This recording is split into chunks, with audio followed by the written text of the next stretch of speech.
Well, Marla, thank you so much for having us here today. It's so great to be here and in your space.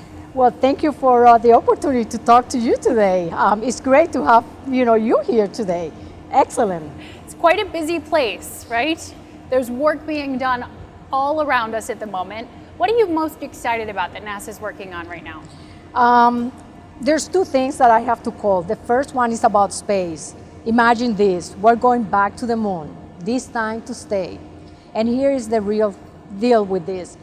We are gonna have the first woman stepping on the moon and the first person of color. I love that. With the Artemis program. That is a reason, not just in the term of the technologies that we are developing, but the motivation and the inspiration to the youth. That is huge.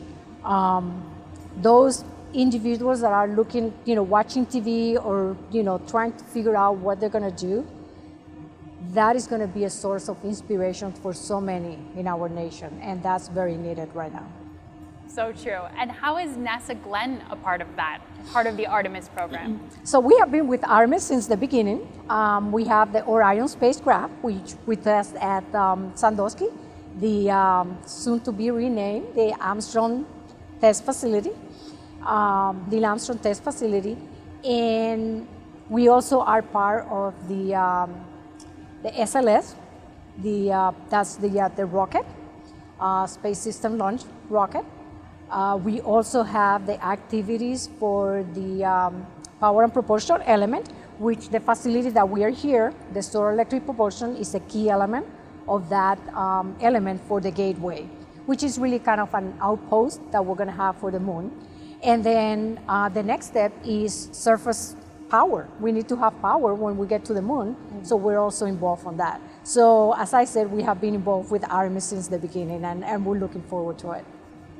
As the center director, like every other boss lady around, you have had a tough 17 months now, as COVID has changed the way we all work.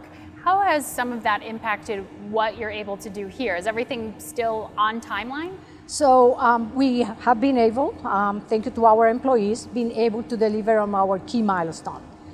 We completed the test at the Sandusky facility for the Orion spacecraft, and we have continued making progress toward the Gateway, the power and propulsion element, the solar electric test that we have here, fission power, batteries, all the work that we have for Artemis. Also making progress with our aeronautics, flight, which is critical for us as well. And we have been able to continue our tests for electric propulsion for aircraft. But it has been hard, and it has been a balance between the work that we can conduct safely here at the center and employees that are working, teleworking, remoting, and really being able to accomplish the mission. None of us will have thought that we were going to be the time that we are. Yeah. But at the same time, we have learned quite a bit. We have learned quite a bit about the technology, about putting people first. I think that's critical, and making sure that we provide the space, but also the tools and the processes, the support that the employees need to be able to deliver on their mission. Yeah, when you think of the technology that you are using, I mean, we're sitting in a space now where these are some of the largest and only vacuum chambers in the world like this. So this isn't something you could recreate in someone's backyard. That is correct. And it takes a number of the technicians, take the engineers, the researcher.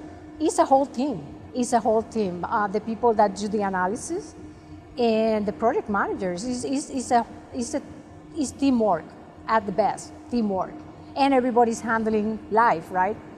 Families, all kind of things that they have to deal with. So it has been 17 months of learning. Yeah, that's a good way to put it. So you started here at NASA Glenn, not too far away, another lab where you were working on something quite different. But tell me a little bit about your trajectory here.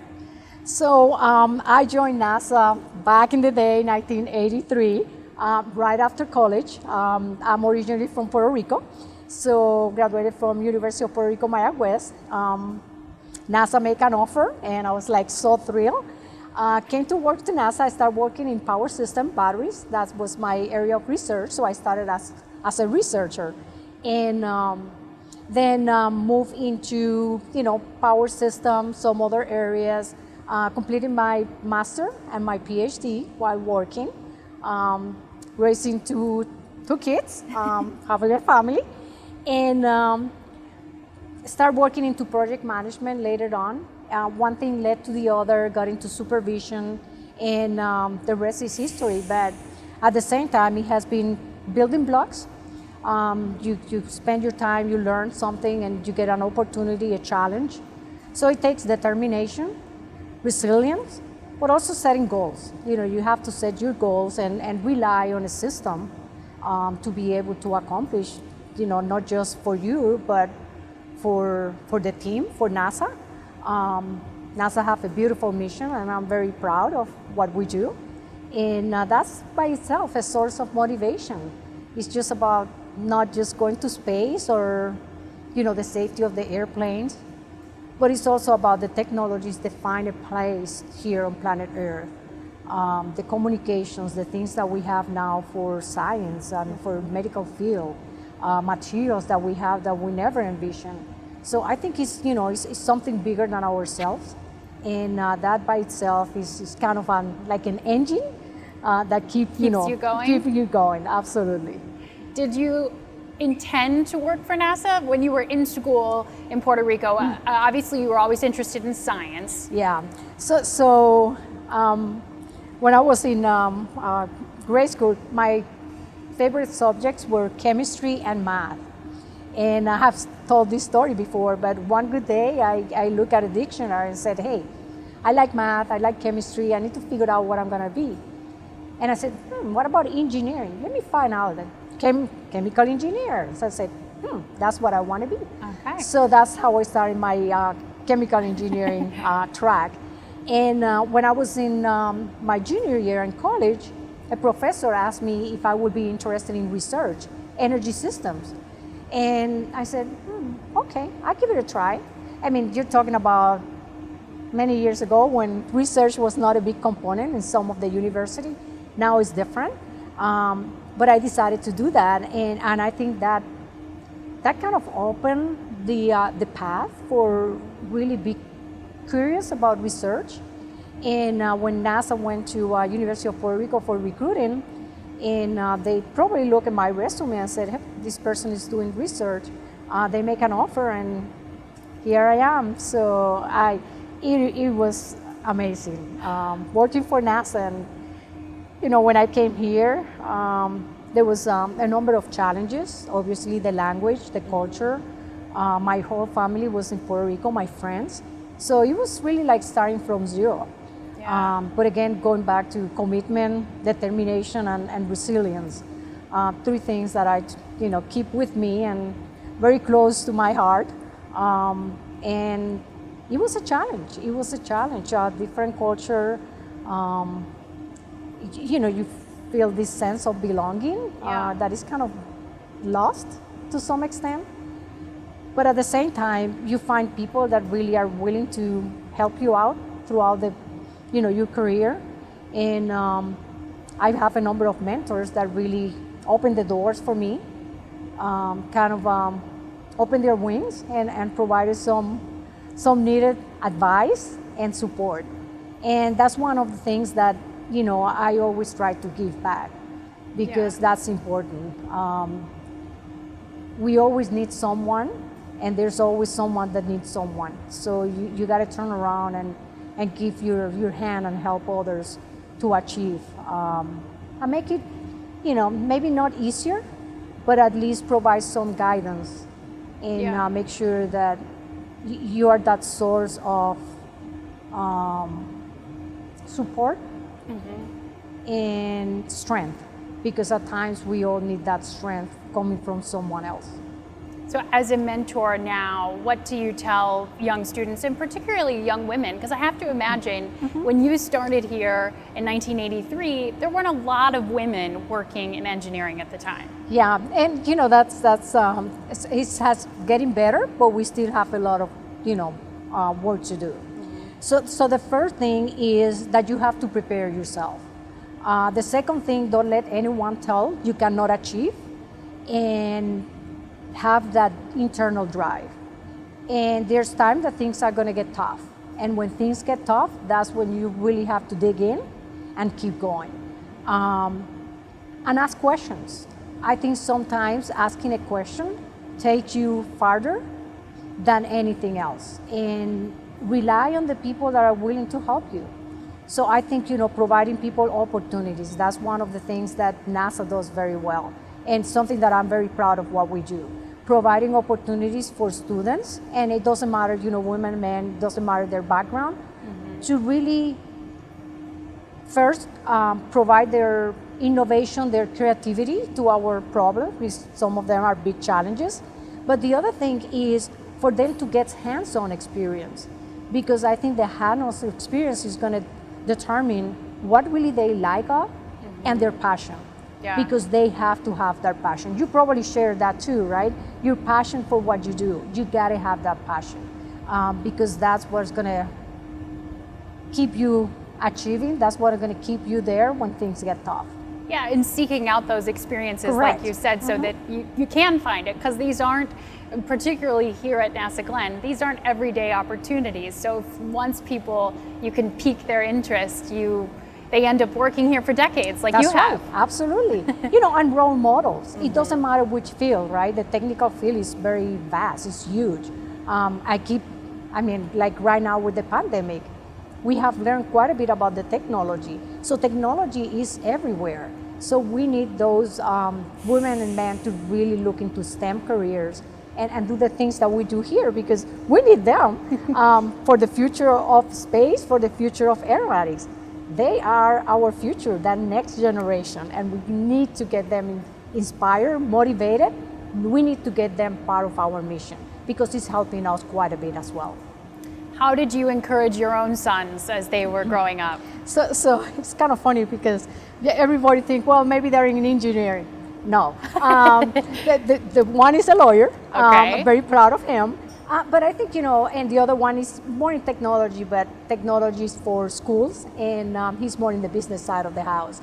But one thing I always tell them and all, individuals, it doesn't matter the age, you got to find out what motivates you and what is your passion. You should not do something because someone is asking you to do it. Sometimes you have to do things like that, but in terms of career, you have to find something that you like it, that you're good at, and that you have passion about it. That is the most important thing. It doesn't matter what it is, you have to have those three things. And for them, that was it. Like, same thing with my mom, right? She said, you gotta have an education. That is non-negotiable. And I said the same thing to my kids, right? You gotta have an education, it doesn't matter the field. Choose what you like, I will support you. It's your career, it's your growth, we will support you. But you have to find that spark that you have inside you and go for it, run with it. I read that you've said your mother was a huge influence on you, big proponent of education. What was so special about her? So my mom just finished her high school when she has 3 kids to sustain. So she was a single mama. And she always said, you have to have an education, because I cannot leave anything else but an education. So she was always setting goals for us in terms of education. And being a kid at that point in time, right, it was kind of annoying at times.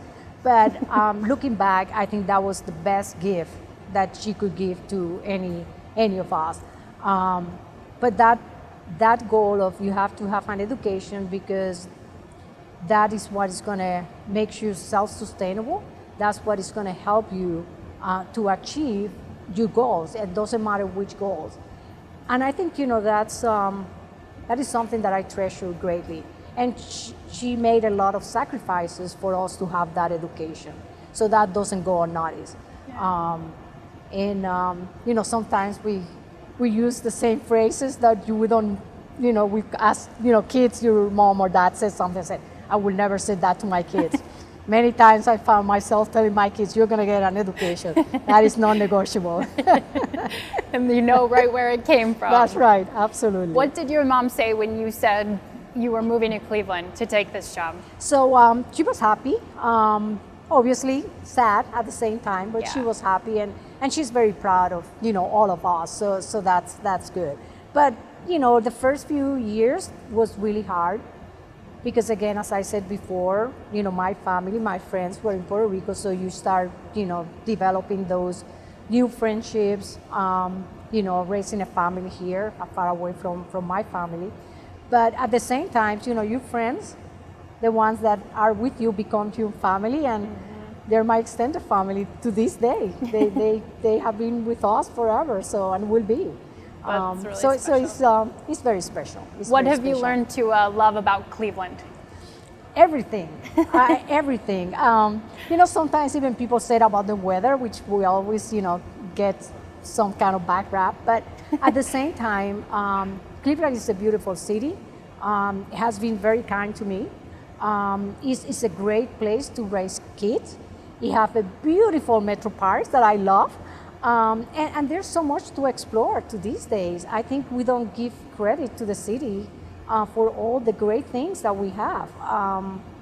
I think it's amazing. It's amazing. And one thing that we should take a lot of pride in Cleveland is that when you look at, we're going to be landing, or we land astronauts on the moon, and we're going to be landing astronauts on the moon. When we talk about rovers on Mars, when we're talking about changing the future of flight and aeronautics, aviation, Cleveland has a lot to do with that. We have made so many contributions to all those things, and we continue to make huge contributions to the aerospace community. We have been 80 years in Cleveland, 80 years making contributions to a legacy in aerospace. That is huge, and we got to talk more about it. Yeah. We got to make sure people know about all these great things, all these great technologies that we have developed, test, and we have taken to flight, and all because of Cleveland. We look at the Wright brothers, John Glenn, Neil Armstrong, and many others. We have a strong legacy in the aerospace community, industries, all of that. And we're going to have more. I mean, this program, Artemis, what we're doing in the transformation of aeronautics is going to be Ohio too. And there's many, many more contributions to come. Absolutely, many, many more.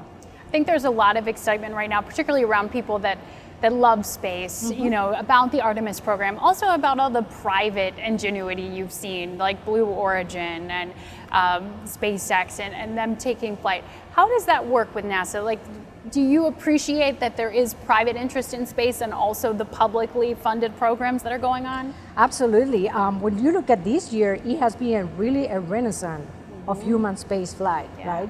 We are now flying astronauts on U.S. commercial crew spacecraft to the International Space Station, right? The more companies, the more industries that we have involved, the better off, because that's opportunities in low Earth orbits. And as I said, right, those technologies find a place on Earth. So the more, the better. And it's really you said it right, it's very exciting what's going on. And it didn't start today, 10 years ago, a decade ago, we start talking about the commercial crew program. And we see that emerging market right now. Yeah. That's what it takes, but it takes, teamwork, it takes all this industry together. The commercial, the government, federal. I think it's a renaissance of the human space flight, and it's more to come too, more to come. What's your favorite part of your job right now? Everything. Everything. That can't be true. There must be timesheets or something that's no fun. You didn't ask what is not, okay? You asked what is. So a couple of things. The first thing is, every time I go through the gates, there's this thing about, there's so many talented individuals that are making a huge difference in the world right now. The technologies that we're developing, this is for the benefit of all. It's on the entrance of our facility. You see it when you drive in. Benefit of all. So that is by itself is, you know, source of pride, but also is, you know, it's a motivation because we know we're making a difference now and then. And you know, how many people can say they're working on the technologies, they're working on the systems, the spacecraft, the things that are gonna have this huge goal of having the first woman on the moon and the first person of color. We are gonna be on the moon sustainable. That means we're gonna learn how to live on the moon, and then we're going to Mars. So one thing I hope is that in my lifetime, I can see that person walking on Mars, because that is gonna be huge for humanity. We are going to be landing on the moon, we're gonna be living sustainable, we're gonna have technologies out there that are come back to Earth in ways that we cannot even imagine right now. And guess what? We're going to Mars. That is huge. That is really exciting. Why is it important to you personally, or what does it mean to you personally, that a woman and as a Latina, that a person of color will be going to the moon? So a couple of things is just the first step to show that it can be done with determination, commitment, and a support system you can achieve. That is very important. The importance of diversity and inclusion is huge because that's where we get our creativity and our innovation. That for me is very, very critical. But also, you know, as a woman, as a Latina, a person with an accent, I want others, especially little kids, anyone that is watching right now, to know that they can achieve. It's not easy, it's gonna be hard, but others have done that. There's nothing that prevents that individual, that little kid to achieve. You have to have that determination and prepare yourself to be able to deliver on those big challenges that life will throw at you. Life will throw those that you're planning and the ones that you're not planning. That's how it happens. So true. What keeps you up at night right now? Anything you worry about? Couple of things. I think, you know, making sure that we can bring our employees back to, you know, the facility in a safe way. The pandemic and how we're gonna come out of this. I truly believe we're gonna come out of this stronger for many reasons. The time that it's gonna take, that is what it worries me, because everybody's different. And I share this with the employees.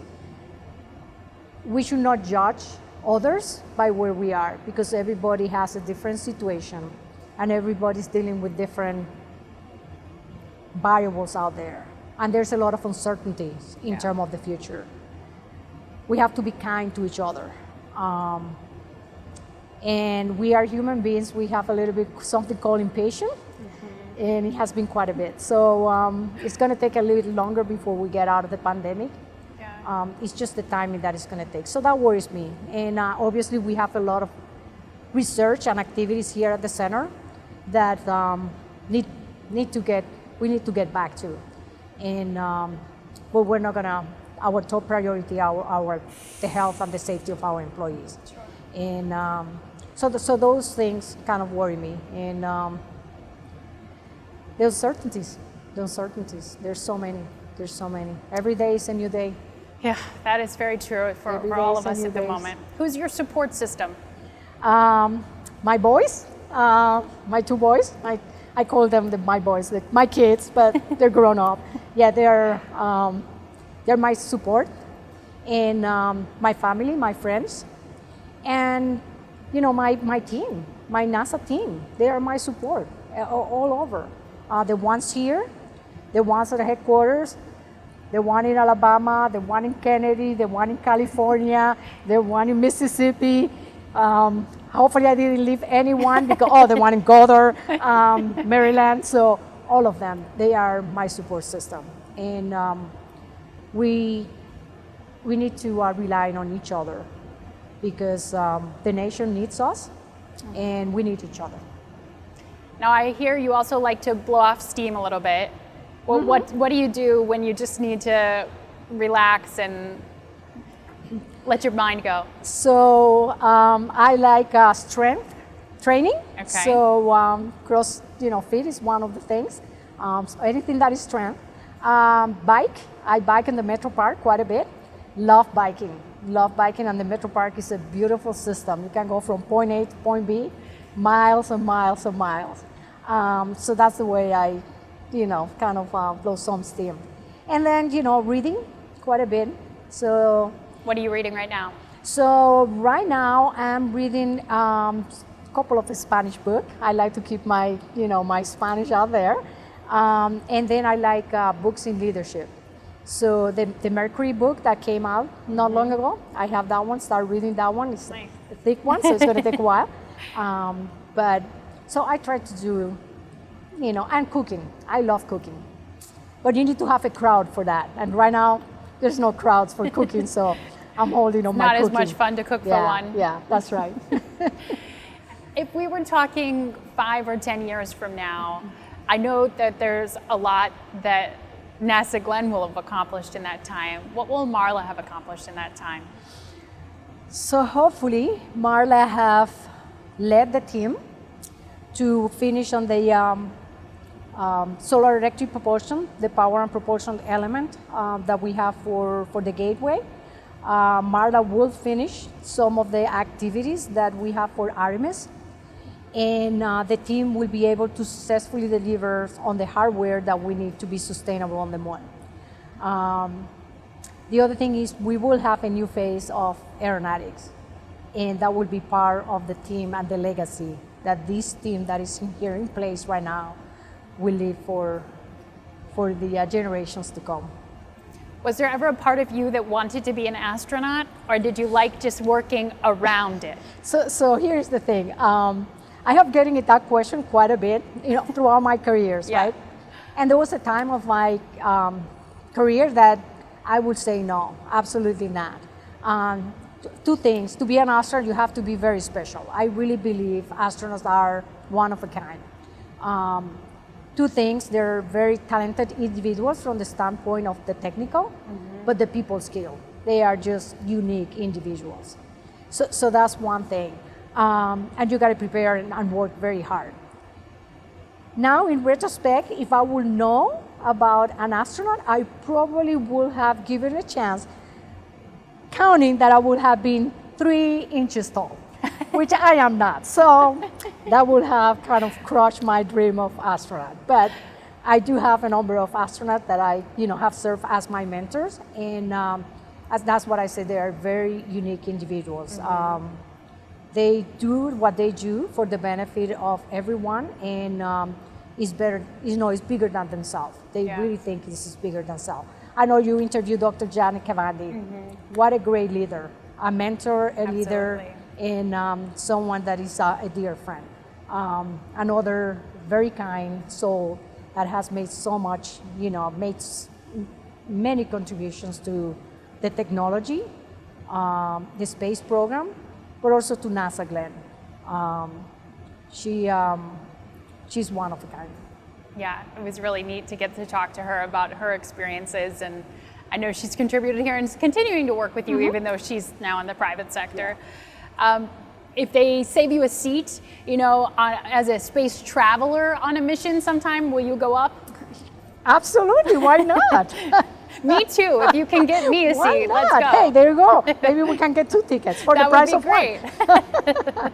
I think we're a little ways off from that, I'd imagine, but hey, you never know. You never know. Never know. Hey, these days, right? The idea is to get more people to space. So maybe in our lifetime. As a director of the center, I know you said, these people are your family. Just tell me a little bit more about who works here at NASA Glenn. We want to talk about it more. If we want to share the stories more, like, why are you proud of this team?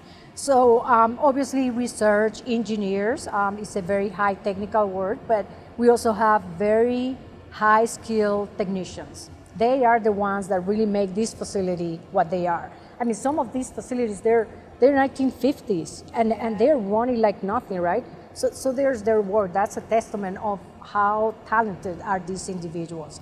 Everyone from the janitors all the way to the project managers, the legal team, the lawyers, the business people, the financial people, the procurement. It takes a whole business system to be able to do the things that we do. So it's every single person brings something to the team, brings talents, ideas, and the things that we need to be successful. So, I mean, our team that does, the writing, the people that do all the videos, all those things is a way to communicate in a way that we didn't do it in the past. So those are critical skills that we need now, and we will need them. Skills are changing, right? Yeah. The skills are different, but at the same time, we need all their knowledge to be able to deliver on our mission. It takes every single soul to get where we want to be. You just seem very proud of this place. I am very proud of this place. I am very proud of our people. They are really the engine behind all the things that we do, every single person. Their dedication, their commitment to the NASA mission, to the nation, is very unique. And I couldn't have a better team. I really couldn't have a better team.